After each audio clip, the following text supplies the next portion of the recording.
This is Holy Scripture woven into strategy, emotional formation, urban tension, and Malfa's escalating counter-moves, all moving toward the next major confrontation.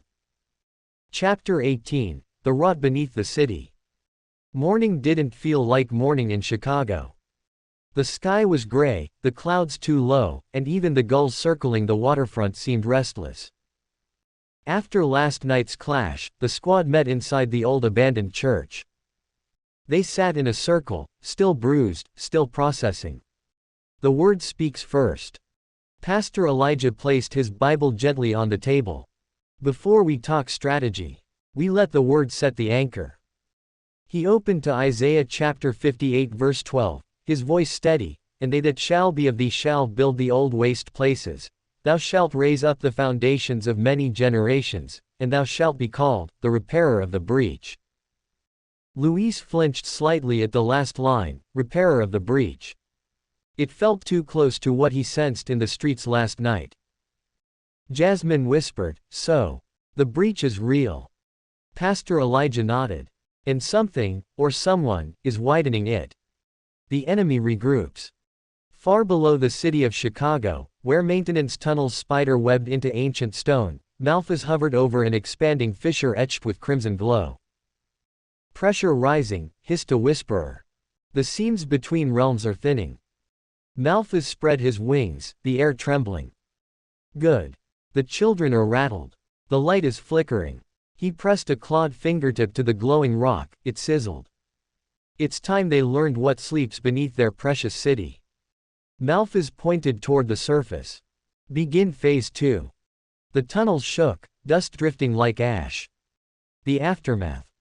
Back at the church, Jasmine projected a digital map on the wall. Okay, so last night wasn't random. She tagged several locations with red blinking markers. These shadow surges. They occurred in a pattern. Luis watched from his seat, it's like something is pushing upward. And whatever it is, it's big. Marcus leaned forward. So we go underground. Before he finished the sentence, Deshaun shook his head violently. No, not yet. Something down there is wrong. His chest tightened as he spoke. It called to me last night. Like pressure. Like heat. Kiara touched his wrist, grounding him. Are you saying you felt Malphas? He swallowed. Worse. I felt something bigger. City tension. Sirens blared outside. People shouted across the street. A sinkhole had opened near where the church stood, 8 feet wide, swallowing a delivery truck. Steam roared from underground pipes. The city was cracking. Jasmine zoomed in on the map. Yup. Another breach point. Pastor Elijah jaw tightened. We are not dealing with isolated shadows anymore. This is structural. David stared at the sinkhole through the window. It's not the city that's breaking. It's the barrier. The enemy's move. Deep underground, Malphas whispered to the fissure, so close. So close. A pulse of red energy surged upward. Concrete above buckled. Pipes burst. And something crawled out of the widening rift, not a shade, not a whisperer, but a seamwalker, a lankier, faster creature with hooked limbs and eyes made of moving smoke. Malphas' grin cracked wider. Let the children taste the next layer. The squad responds. Alarms hit the squad's phones simultaneously. Jasmine jumped to her feet. There is movement on our perimeter, and it's fast. Deshaun ran to the roof access. I'll take Overwatch. Marcus flexed his hands, knuckles popping. Underground can wait. We've got company. Jasmine grabbed a small pocket Bible from her jacket. No fear. Not today. Pastor Elijah stood, posture shifting from mentor to warrior. Scripture on my count. The ground shuddered. A seamwalker burst through the far wall of the church, skittering across the tile like a nightmare unfolding midair. David froze, he'd seen it in his dreams weeks ago. Jasmine shouted to David, no weapon formed against you shall prosper.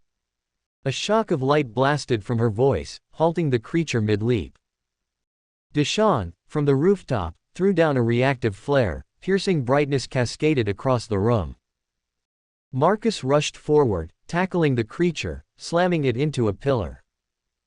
David whispered the verse that rose unbidden to his mind, "The Lord is my strength and my shield." A burst of warm, golden energy shot from his palms, not unlike what happened during training but far more potent. The seamwalker screeched as cracks of light split its smoky form, and then it imploded. Silence. Dust settled. The squad stared at David, stunned. Jasmine blinked. "When did you learn to do that?" David shook his head.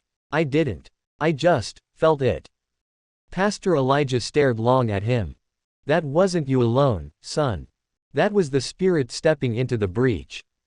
Revelation and threat." Jasmine's map app buzzed with new alerts, one breach point, then 2, then 5, all flashing red across the city grid. Deshaun's voice crackled over comms, "You all need to get up here. Now." They rushed to the roof. Immediately, Luis looks to the sky pointing to the horizon. "What is that?" he asked. It was massive. There were twisting columns of shadow energy rising from multiple points in Chicago, like smoke signals to another realm. Jasmine whispered, horrified, "He's not trying to attack the city." Kiara finished, "He's trying to open something." Pastor Elijah exhaled slowly. "Young ones. Malphas has begun tearing at the foundations beneath us. The real battle hasn't started yet." Marcus closed his fists. "Then chapter 19 better come fast, because we're ready." The sky growled, a low, distant rumble, as if the earth itself was answering back.